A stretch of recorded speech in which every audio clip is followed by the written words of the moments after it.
Our story begins on an old stone road in the Arab quarter of Granada, Spain.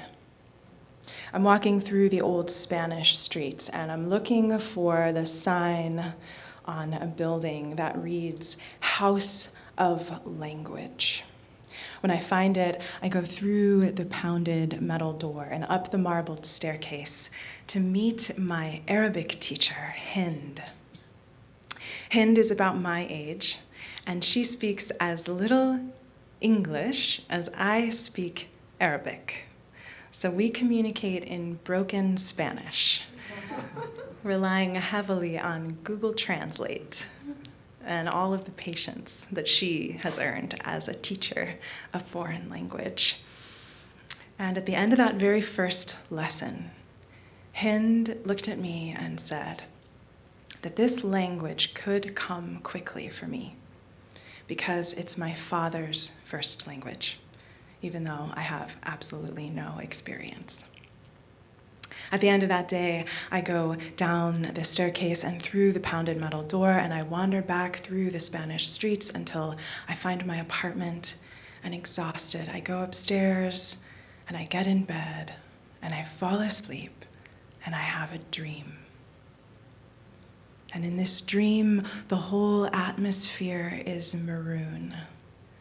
And around a circle stand my father's brothers, all 12 of them. And they dance and they chant a strange two-syllable word. Mirat, mirat, mirat.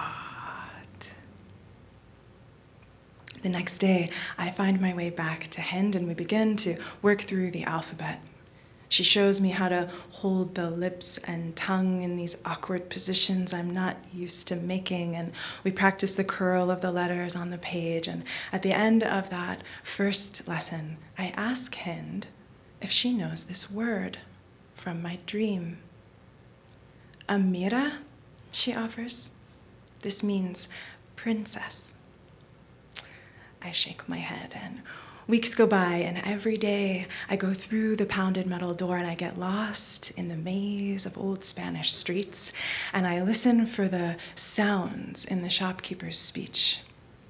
I listen for familiar syllables wrapped into words that I can almost imagine I can understand, and every now and again a word I know pierces through the chatter, like the light that glints off of the mosaic lamps that hang in every shop window.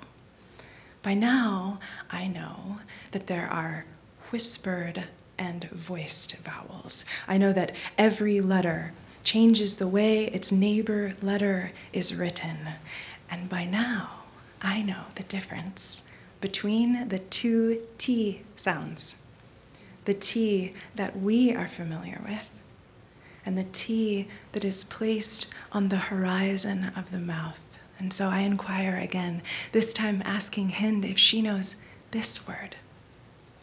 Mirad. Ah, mirad, she says. And she picks up her phone and opens Google Translate. And I watch her translate the Arabic to Spanish and the Spanish to English, and the light of the phone illuminates my eyes as they land on this word I have been searching for. A key in a language I cannot speak, but in which I can dream. Mirad, Google Translate tells me, means inheritance.